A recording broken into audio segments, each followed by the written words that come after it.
I wanted us to start with why and when you came to the UK. Why did you come to the UK and when did you come? Well, I came to the UK in 1959 and I came here at the age of 19.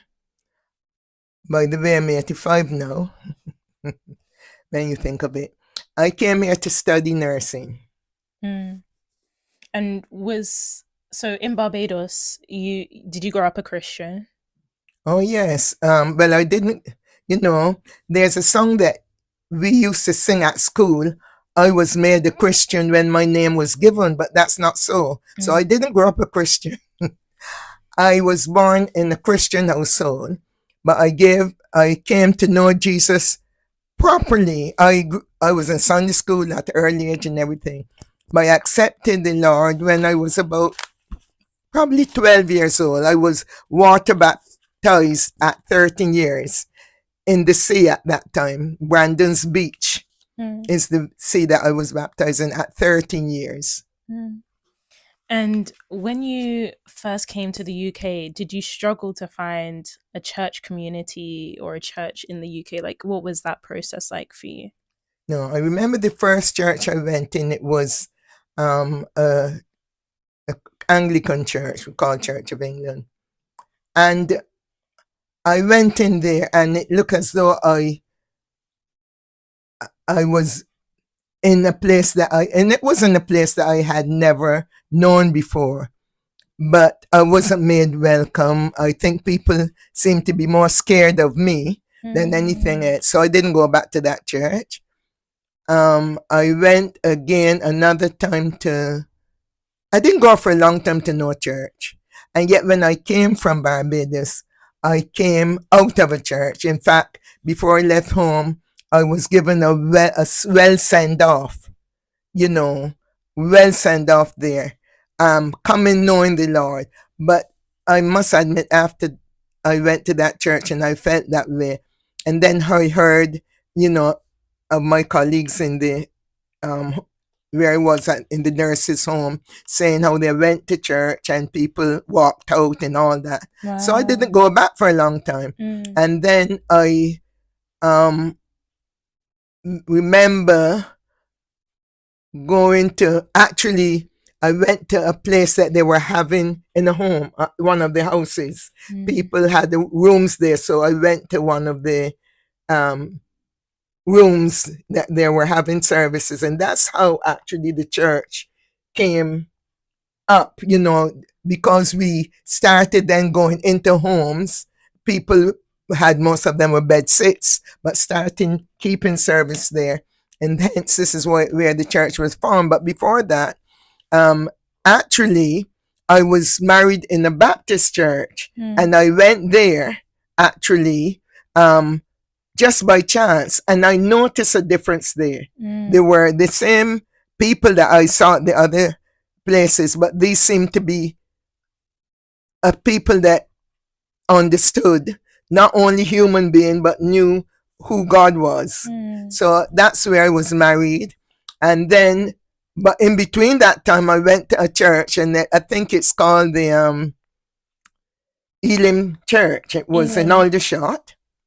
And as I didn't get in, because the usher at the door said to me, "This is not the church you want that one up there." Wow. And the church up there was one of those that were keeping in the people's house because they weren't welcome in the church. Wow. And that's what they were saying to me. So I never got into that Elim church in Aldershot. Wow. No. But eventually we did settle down in the Baptist church, and then I went on to the Salvation Army. But when I got first to the Salvation Army, I saw this woman stood up, hold this man's hand, and walked out. That was her husband. I was coming in. They didn't want me in there, so they went out. And a friend of mine turned and said to me, she was a white English person. She said to me, "Oh, don't worry about them, that they're, not well or something, but they were well in their bodies, but not in their souls, I believe." That's how they were.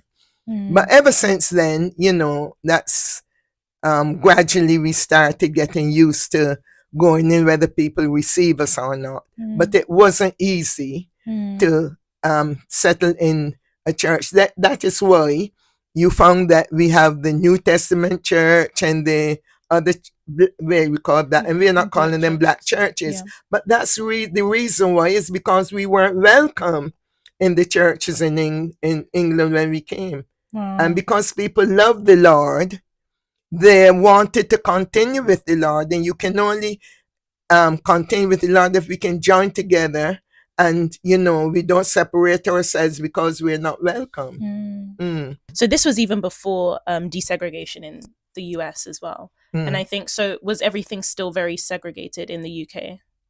Like there were whites only places, or was there not really much of that in the UK when you came? I don't think there was. I still think there were some, but not as much as I think that was in in America, because in America I understood, I'd never been there, but I understood that if you went into a church and you were black, you had to sit this another side and the white set. That's what I understood. I don't know if it's true, but I think when I got into a church that received me or that they didn't, I sat anywhere, whether there was, and no one told me you can't sit there, you see. So I think it was still different in the UK than it was in America. How did that, because you were young, now when you came to the UK you were 19, so a couple years younger than me. I'm sure that affected you a lot emotionally, because Barbados in that time, I'm pretty sure, and still now, is very much a majority black country. So when you've come to the UK, a majority white country, you're 19 years old, how did that not being received in a place that you used to call home in Barbados, the church, how did that affect you emotionally? I don't think it affected me a lot. I don't think so. Because if it did, probably I would still not know the Lord today. Looking back now, I stopped going. Well, I couldn't go. I didn't go to a church for a long time. But I still used to pray. And the good thing about it, I used to get letters from home. My mother always write and encourage me. I had friends that I had left home that encouraged me, and so on. So I believe that because I was keeping in touch with those that were at home, I felt as though I was still, although I wasn't able to mix with people here in church, I didn't feel, I never thought of it, to be truthful, that I was, looking back now, it probably would have affected me now, but then I must admit, it didn't, because I still had the encouragement from my family that knew the Lord home, and friends, Yeah.